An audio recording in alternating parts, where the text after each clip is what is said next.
Now, you probably heard a week from tomorrow, Michigan voters are going to be deciding on 6 ballot initiatives. One of them, Proposal 2, which would amend the state constitution regarding collective bargaining. I sat down with Eric Weber, a Lansing firefighter who supports Proposal 2. Why do you support 2? Collective bargaining is important to get within the Constitution and the aspect that it's going to affect us having a voice at the table, negotiating our wages, hours, and working conditions.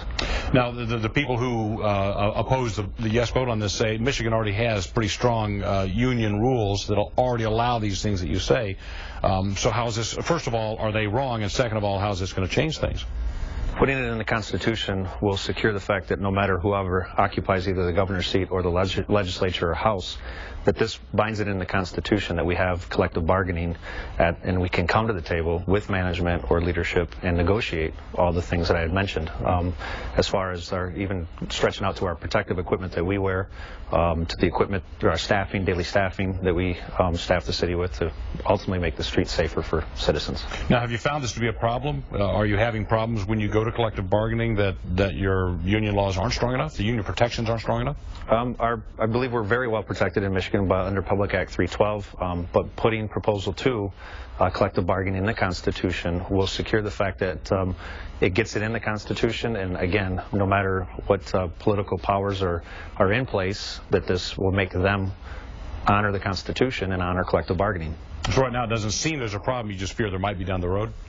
There's a problem. There's been over 80 bills that have been introduced by this current House that have compromised labor. So with that being said, there's a huge insult on organized labor and the fact that collective bargaining. So this is one way to get it to keep, as long as those bills keep coming, this keeps collective bargaining at the forefront. Now, specifically, the emergency manager looms large in a lot of areas of the state. Is this something that is a particular worry to the unions? Absolutely, because under emergency manager law, they can come in and they relieve city council, mayors, and remove contracts. And our contracts are how we've negotiated our fair wages, hours, and benefits, mostly being health care, the hours we work. A lot of firefighters in Michigan work more than 40 hours a work week. That's standard under Federal Labor Standards Act. But, yeah, I mean, when they violate that contract, we're trying to keep our health care, our pensions, and our salaries.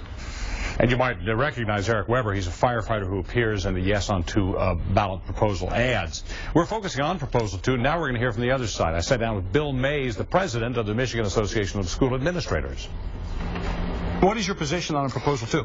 My position is I'm opposed to Proposal 2. I believe it's meddling with the Constitution in a way that's not necessary. We have a legislature that has the ability to enact laws, and I believe that that's where so many of these things belong. Now, what the proponents of this Proposal 2 are saying, this establishes people's right to organize.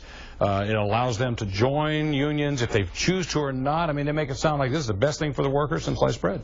Collective bargaining is guaranteed by law now, both federal and state.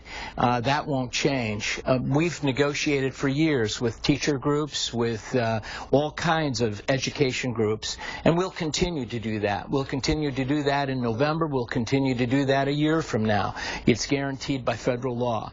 The real change that it does is, in recent time, in the last 2 years, we've put in some moderate legislation that passed that has made some changes that have helped our pension system, have helped our the amount of time students spend in school, have helped a number of things that are very positive for children in the state of Michigan.